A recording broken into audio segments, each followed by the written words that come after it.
¿Alguien ha escuchado del el efecto dominó o la reacción en cadena? Nosotros hace poco fuimos a un museo y nos hicieron una presentación bien padre de cómo un carrito se tiraba desde una rampa y luego ya pasaba por unas curvas, de ahí tiraba unas fichas de dominó, luego hacía girar un rodillo, ese rodillo tiraba otro objeto y el chiste es que al final salía volando como una figura que tenía que tirar como una torre, ¿no? Entonces fuimos tanto mi esposo, mi hija y yo, y estábamos bien emocionados de ver esta reacción en cadena o este efecto en dominó de cómo se van sumando, pues sí, esa energía que está concentrada desencadenando otra situación hasta que al final saliera volando el muñequito.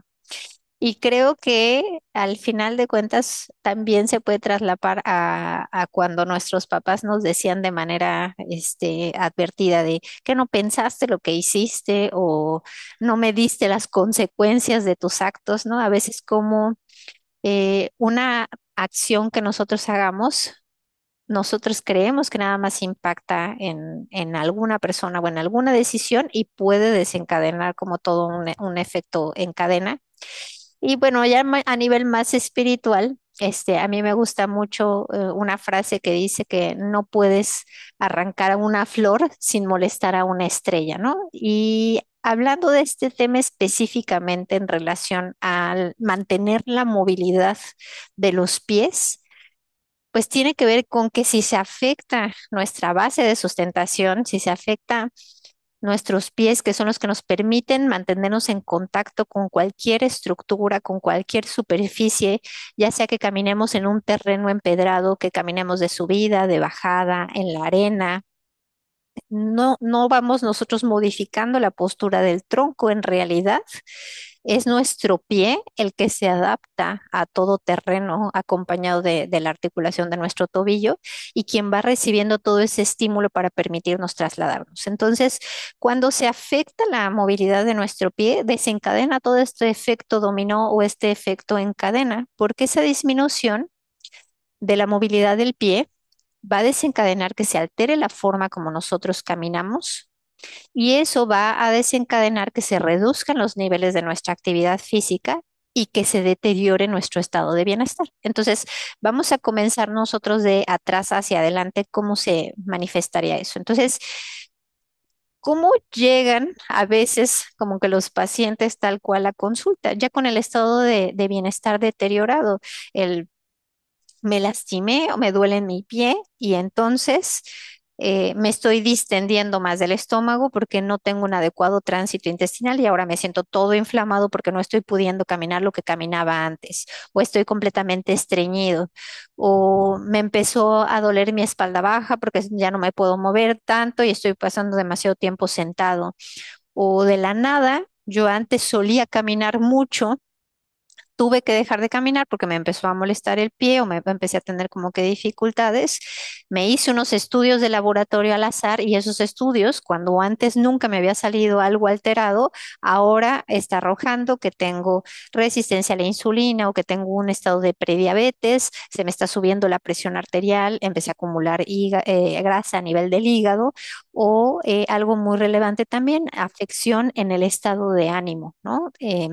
Yo podía jugar fútbol, dejé de jugar fútbol porque me lastimé mi pie y ahora no me siento ni siquiera con un ánimo adecuado. Entonces, lastimarse los pies o perder la movilidad en el pie impacta en muchas esferas de nuestro estado de salud. Entonces, si fuéramos en esa reacción en cadena a la inversa, se reducen los niveles de actividad física cuando nosotros disminuimos o cuando perdemos esa movilidad en los pies. ¿Y qué impacto tiene la reducción en la cantidad de movimiento que yo realizo a lo largo del día? Como ustedes saben, no solamente nosotros nos enfocamos en realizar tal cual ejercicio o las recomendaciones en relación a la medicina de la actividad física y deportiva no son exclusivamente en realizar el ejercicio estructurado. Eso se lleva a cabo durante la sesión de ejercicio, tiene un horario específico, un objetivo específico que es mejorar el estado de bienestar. Pero no solamente nos enfocamos a esa parte del ejercicio, sino también a tratar de promover que se mantenga el movimiento cotidiano. Y el movimiento cotidiano es lo que se conoce como la actividad física. Y la actividad física se monitorea con los pasos. Entonces, una persona que realiza menos de 5.000 pasos se considera inactiva. Aquella persona que realiza entre 5.000 y 7.500 pasos, eso se considera poco activo. De 7.500 a 10.000, moderadamente activo y más de 10.000 como muy activo. Y hay relaciones o asociaciones directas en función de la cantidad de pasos que una persona da al día y el incremento en la mortalidad por cualquier causa en la aparición de eventos cardiovasculares, es decir, las personas que hacen menor cantidad de pasos tienen más riesgo de tener un infarto al corazón o de tener un evento vascular cerebral, ¿no? Lo que se conocen como los infartos cerebrales o estos eventos como trombóticos.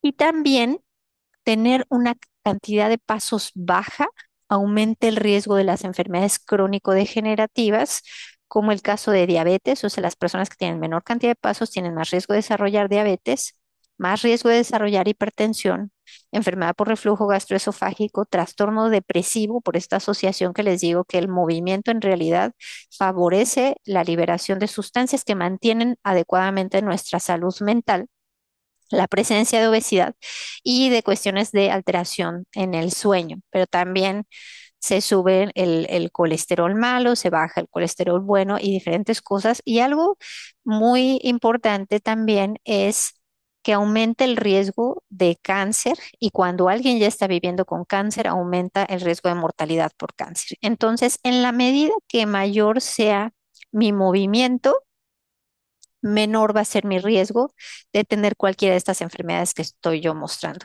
Y eso le digo es muy importante porque algo tan simple como el cuidado de mi pie o la rehabilitación de mi pie puede permitirme que yo mantenga mi movimiento cotidiano. Aquellas personas que caminan más de 500 pasos por día, o más bien, de los pasos que realizan de manera habitual, si hacen 500 pasos más, eso reduce el 7% el riesgo de morir por una enfermedad cardiovascular.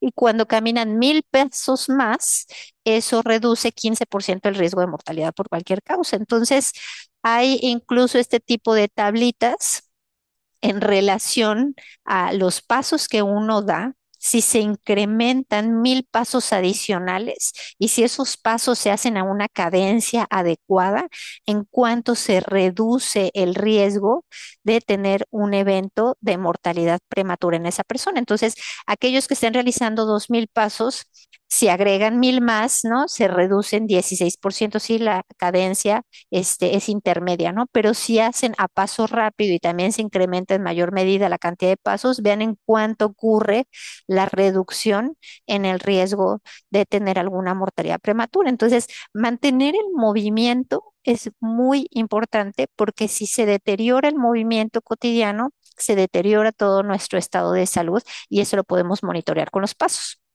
¿Qué sucede también? Que lo dicen muchos de los pacientes, ¿no?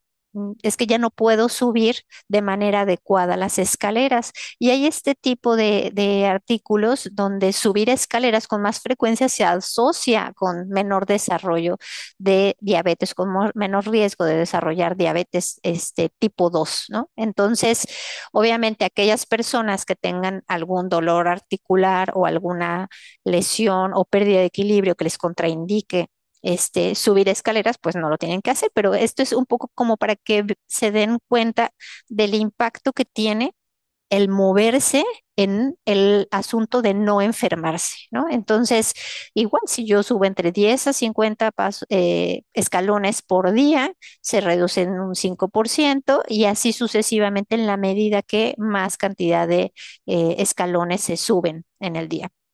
Y entonces vamos en esa cadena, en la reversibilidad. Entonces decíamos, se pierde la movilidad de los pies. El perder esa movilidad de los pies altera la marcha, ¿no? El perder o alterar la marcha disminuye mi movimiento cotidiano y el disminuir mi movimiento cotidiano hace que se deteriore mi estado de bienestar. Entonces, si vemos en la alteración de la marcha, el pie es el que establece el contacto con todo terreno.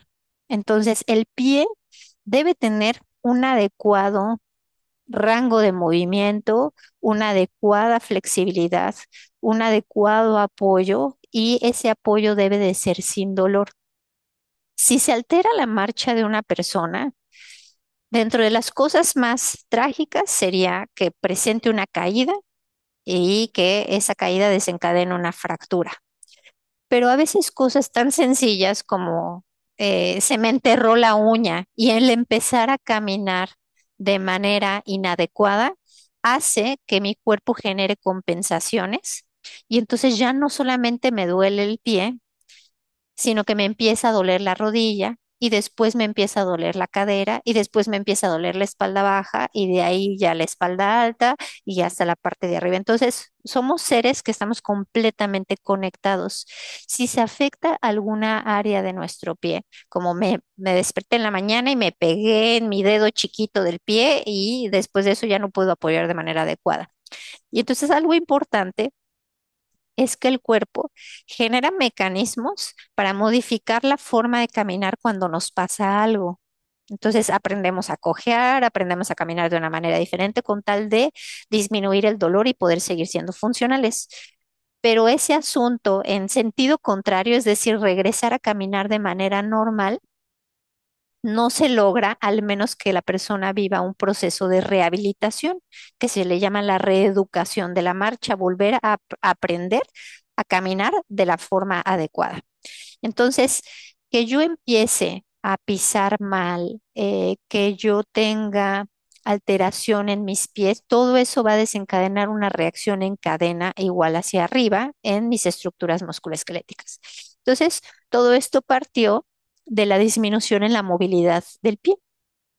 Y para que yo pueda enfocarme a esto, puedo hacer desde estrategias preventivas, desde estrategias terapéuticas o de la parte de la rehabilitación.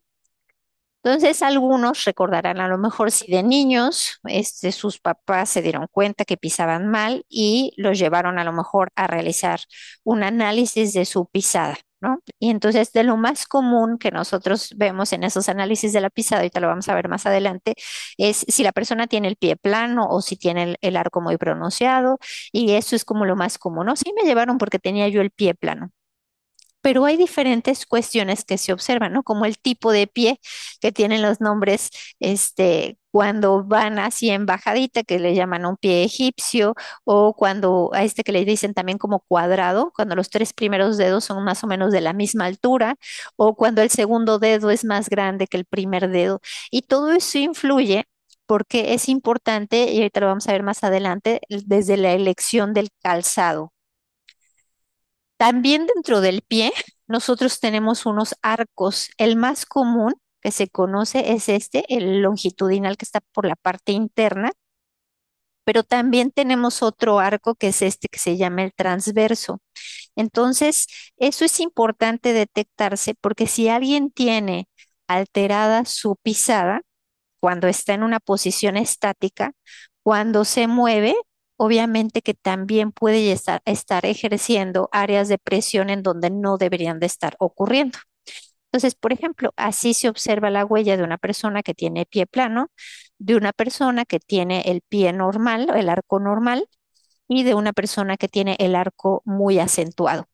Y si eso lo viéramos trasladado a cómo se observa el tobillo de las personas visto desde atrás, normalmente en pie plano también se ve como si estuvieran haciendo o inclinándose los pies hacia la parte interna, ¿no? Como unos paréntesis, pero los paréntesis viendo hacia afuera. Y aquí está completamente alineado cuando el arco está normal y cuando está el arco demasiado exagerado, se ven unos paréntesis, como los conocemos normalmente, ¿no? El paréntesis que abre y el paréntesis que cierra. Entonces, esto no nada más tiene que ver un asunto de estética, sino que puede desencadenar que si yo estoy caminando de manera prolongada y tengo yo mi pie plano, pues eso me desencadena dolor y va limitando la cantidad de pasos o de movimiento cotidiano que yo realizo. Y si yo tengo el arco muy pronunciado, puede generarme áreas de fricción el calzado en la parte de aquí arriba. Ahora, también puede llegarse a presentar anormalidades en los dedos, sobre todo por la disminución en el arco que les decía que también tenemos un arco como transversal. Entonces, en teoría se debería de hacer como una tienda de campaña. Al momento que nosotros hacemos la pisada. Cuando esa tienda de campaña está caída, hace que se generen como áreas de presión y que los dedos tengan que compensar para guardar el equilibrio. Entonces, a veces estas alteraciones ocurren porque ya desde nacimiento teníamos esa alteración en nuestros pies, pero también pueden ser secundarias a vivir con alguna enfermedad, por ejemplo, con diabetes, con artritis reumatoide. Entonces, ¿qué otra cosa nos fijamos nosotros como una estrategia preventiva en el calzado de la persona? ¿Por qué? Porque si el calzado de la persona igual es demasiado estrecho, va a generar áreas de presión y esto puede eh, provocar dolor y luego entonces disminuir la movilidad del pie de esa persona. ¿Cuál es la estrategia en general? O sea, hay muchos zapatos que son cerrados de la parte de enfrente y que no deben de utilizarse tanto en hombre, ¿no?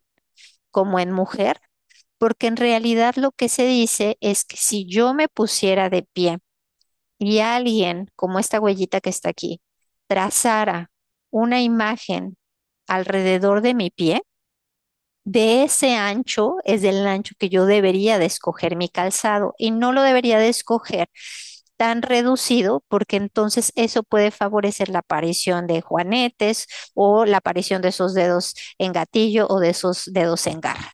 Si nosotros nos vamos adentrando hacia el hueso, hacia los huesos, nuestro pie tiene 26 huesos. Entonces, a grandes rasgos, pues se divide en esta parte como de las falanges, los metatarsos y los huesos del tarso. Y les digo, y esa alineación perfecta de sus huesos, pero no solamente de sus huesos, sino de los músculos y de los nervios, va generando esos arcos y que tengamos como esa capacidad de amortiguar por cada uno de los pasos que nosotros damos sin abrumarlos, ni les voy a decir de todos los músculos que están acá, pero a grandes rasgos se dividen entre los músculos que están fuera de los pies, pero que llegan a los pies y que permiten que realicemos diferentes movimientos, y músculos que están tal cual dentro de los pies y que permiten cuestiones más de estabilidad. Entonces, aquellos que están fuera de los pies son muy entrenables y a ustedes se les va a hacer muy familiar ahorita que les llega algunos movimientos que se hacen para favorecer el proceso de rehabilitación o para mantener la movilidad en las personas. Entonces, imagínense, tenemos músculos, este es el hueso de la tibia, que van como por la parte de adelante de la pierna, como este, que es el tibial anterior, que permite que nosotros levantemos la punta del pie. Tenemos estos por la parte de atrás, que es este profundo del sóleo, y aquí que recortaron a los gemelos, que nos permiten despegar el talón y que son muy importantes cuando nosotros estamos caminando. Y también músculos que van hacia los costados de la pierna que nos permiten hacer como movimientos de manera lateral y estabilizarnos cuando a lo mejor nos llega un impulso de manera lateral. O desde aquí salen algunos que nos permiten extender los dedos y flexionar los dedos, ¿no? Lo de la parte de atrás. El primer dedo tiene su músculo propio. Y vean la cantidad de capas de músculos alrededor de los pies. Entonces, no somos una creación sencilla, somos una creación muy compleja que de manera sincrónica, al momento que nosotros estamos dando cada uno de nuestros pasos, esto permite que se pueda llevar de manera adecuada todo el movimiento que realizamos. Entonces, esa musculatura permite un rango de movimiento de cada uno de nuestros pies en las diferentes direcciones. Entonces, a grandes rasgos, nuestro pie lo que puede hacer es levantar la punta del pie y eso tiene especificado como los rangos en los que debe de estar ese movimiento. Puede hacer el movimiento hacia abajo y lo puede hacer sin carga, ¿no? Como estaría aquí con la pierna en el aire, o lo puede hacer cuando justo estamos simulando el estar caminando o cuando estamos sentados en una silla y nos queremos poner de pie. O cuando vamos a la taza del baño y nos queremos sentar en la taza del baño, y es bien importante que ese pie tenga movilidad en todas esas direcciones para que yo pueda hacer mis actividades de la vida cotidiana, que yo pueda subir las escaleras y que tenga buen apoyo y que se hagan estos ángulos o estos rangos de movimiento en su posición adecuada y eso va a permitir que pueda prevenir caídas. Entonces, el pie también se gira como hacia arriba, que es lo que nosotros decimos como supinación, y se hace hacia abajo, que es lo que se conoce como pronación. Cuando nosotros caminamos, no crean que caminamos así como si tuviéramos una férula y estuviéramos marchando de manera rígida. En realidad es todo un movimiento que se hace como una S en la que se choca el talón, luego se empieza a apoyar sobre lo plano, pero se hace una S invertida hasta que se empuja con esos dedos de los pies. Entonces, los dedos de los pies también se pueden extender, se pueden flexionar. El primer dedo, les digo, tiene su propio músculo, ¿no? Entonces se puede subir ese dedo, se puede abrir ese dedo, ¿no? Se puede flexionar ese dedo y los demás sí tienen unos músculos que son, comunes. Entonces la movilidad del pie es esencial para una vida independiente. O sea, nadie podría moverse libre y eficientemente si no mantuviera esa movilidad de sus pies. Entonces es importante para que tengamos una vida independiente, para que mantengamos la funcionalidad en todas estas actividades de la vida cotidiana que les decía y en la prevención de caídas y en la prevención de lesiones. Entonces, simplemente el que yo pueda levantar la punta de mis pies, activando mi músculo tibial anterior, es muy importante para que si yo me encuentro cualquier bordecito, voy caminando y me encuentro un cable de una computadora conectado, una extensión, que yo sea capaz de levantar la punta del pie, poder hacer el choque de talón y seguir caminando y que no me pase absolutamente nada. Pero cuando yo no tengo ese adecuado movimiento en todas las direcciones, me encuentro cualquier bache, una raíz de un árbol, un cable, una irregularidad en la banqueta y eso puede hacer o desencadenar una caída. Hay ciertas enfermedades que pueden deteriorar la movilidad del pie. Por ejemplo, que yo desde nacimiento tenga pie plano, pero también, por ejemplo, vivir con sobrepeso, con obesidad, va haciendo que por el peso se genere una alteración de un pie plano, pero no es una alteración estructural de nacimiento, sino es un pie plano que nosotros le decimos flexible, que al momento que la persona empieza a establecer estrategias para mejorar su composición corporal, se vuelve a formar perfectamente bien su arco. O lo que les decía, tener el arco demasiado pronunciado, que es lo que se conoce como el pie cabo, o tener el famoso juanete, que normalmente es secundario a esa pérdida de ese arco transverso, o a la utilización de tacones que nos tienen en una posición que es anormal y que para guardar el equilibrio, se aumenta esa base de sustentación y por eso se genera esa deformidad o que el calzado esté demasiado estrecho, pero también aquellas personas que viven con artritis reumatoide, la propia enfermedad va deteriorando la salud de los huesos y puede llegar a ocasionar deformidades. Vivir con diabetes, al perder la sensibilidad, al generar algo que nosotros decimos como neuropatía o esa inflamación de los nervios, puede condicionar también alteración en esa pisada y lo más, digamos, como la patología que mayor deformidad ocurre, se le llama como pie de Charcot, donde ya hay alteraciones hasta incluso en el hueso. Y la aparición a veces de algunas inflamaciones como de los nervios, ¿no? Entonces, en este caminito, o sea, si se fijan, para que nosotros podamos tener una intervención en mantener nuestra movilidad, ¿qué es lo que tenemos que hacer? Activar a nuestros músculos. ¿A cuáles músculos? A los músculos extrínsecos de los pies, con diferentes ejercicios. Entonces, si yo estoy observando aquí que los músculos que extienden los dedos de los pies vienen desde aquí, entonces si yo hago ejercicios en los que levante las puntas de mis pies, va a mejorar mi movilidad del pie. Si yo activo los famosos dedos en garra, haciendo deslizamiento a través de doblar una tela, arrugarla, ¿no? Y trasladarla, o de agarrar semillitas o canicas, pues voy a estar activando mis flexores de los dedos y eso va a permitir que mantenga la movilidad de mi pie. Si yo me pongo de pie, despego los talones y hago puntitas, voy a activar mis músculos gemelos y mi músculo sóleo y voy a mantener la movilidad de mi pie. Si al revés yo levanto las puntas de los pies, si hacemos círculos, es como una orquesta de todos estos músculos trabajando de manera coordinada para que yo pueda hacer ese gesto motriz.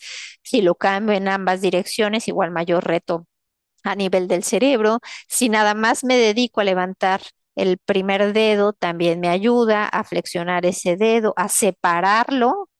Puede incluso disminuir o retrasar la aparición del famoso juanete. Entonces, esa es la razón por la cual hacer todos esos movimientos en los que se involucran los dedos de los pies van a mantener la movilidad. Y aquí hay algunos de ellos, ¿no? Como les digo, llevar el primer dedo del pie hacia ustedes, separar los dedos, hacer como un deslizamiento para que se forme el arco del pie porque la musculatura de esos músculos que se llaman peroneos se insertan y nos ayudan a formar el arco del pie.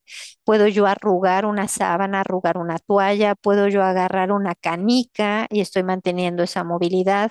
Puedo presionar nada más con toda la intención, el primer dedo hacia el piso o al contrario, elevarlo, ponerme de puntitas, trabajar incluso acompañado con una liga, el primer dedo o el resto de los dedos, activando su músculo común que tienen, o puedo hacer ejercicios de equilibrio, caminar tal cual en puntitas. O hacer pequeños como saltitos, ¿no? Entonces, en conclusión, la movilidad del pie, la verdad, es un factor clave para tener una buena calidad de vida. ¿Por qué? Pues porque como calidad de vida es que la persona pueda hacer todas sus actividades de la vida cotidiana de manera independiente. Eso sería algo muy importante. Entonces, que puedan vestirse solos, que puedan subir escaleras solos, alimentarse solos, este, llevar sus finanzas, hacer actividades de traslado solos, o sea, si yo quiero salir a la calle, subirme a un transporte público, o subirme a un taxi, que lo puedo hacer de manera independiente. Pero no solamente eso engloba la parte de la calidad de vida. En calidad de vida también está la percepción de bienestar. Y al momento que una persona tiene esta reducción en el movimiento cotidiano, puede llegar a incluso aislarse y a no salir con sus amigos o a no salir con la familia porque representa un reto el poder, pues trasladarse o genera dolor, ¿no? Entonces, es bien importante cuidar la salud de los pies a través de ejercicios. Si ya ustedes tienen alguna condición importante, pues pueden acompañarlo igual de fisioterapia y sobre todo de medidas preventivas para mejorar la movilidad y eso se logra a través del ejercicio y esto puede prevenir el dolor o reducirlo y sobre todo influir en un bienestar general. Déjenme